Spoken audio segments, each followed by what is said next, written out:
Philippot, chez Bourse Direct, quelle est votre stratégie du jour dans ce marché?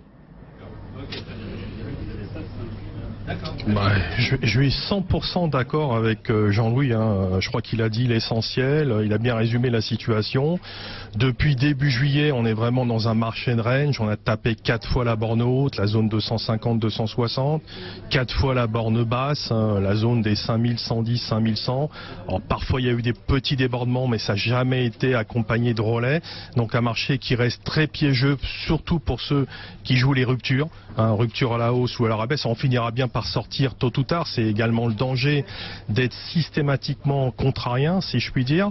Donc, mais après, si on a bien travaillé à l'intérieur de ce trading range au cours de ces derniers jours et ces dernières semaines, c'est pas trop grave. Voilà, donc 252 précisément, 114, c'est des niveaux qu'il faut soit déborder en clôture de façon nette et les maintenir durablement, et 114 à la baisse. Pour l'instant, on n'arrive pas à sortir de cette partie-là. Voilà, un peu comme la semaine dernière avant la BCE, je suis plutôt neutre. On va voir si la Fed va pouvoir changer radicalement la donne. Effectivement, l'euro reste ferme, je le juge quand même à des niveaux assez excessifs. La position sur l'euro-dollar qui avait basculé, position acheteuse qui avait basculé en mai, se renforce au fil des semaines qui s'écoulent. On a désormais atteint un pic en termes de position ouverte comparable à celui de mai 2011. Bon, à l'époque, on était entre 1,40 et 1,50. Il y a une différence de prix.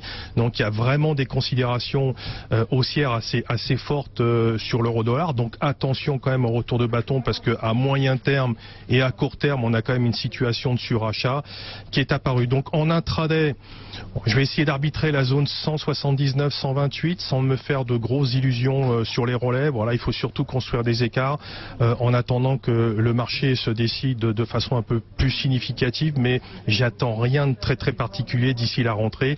Au cours de ce mois d'août, on le voit, le volume est assez faible, beaucoup de trading algo, beaucoup de contre-pieds, donc il faut rester prudent et surtout, accumuler les écarts. Parfait, merci beaucoup Giovanni Philippot, membre de la cellule info d'experts chez Bourse Direct, et Jean-Louis Cussac, trader pour compte propre chez Perceval Finance. BFM Business, 10h passées de 38 minutes, c'est Intégral Placement. Merci d'être avec nous. Le rappel des titres de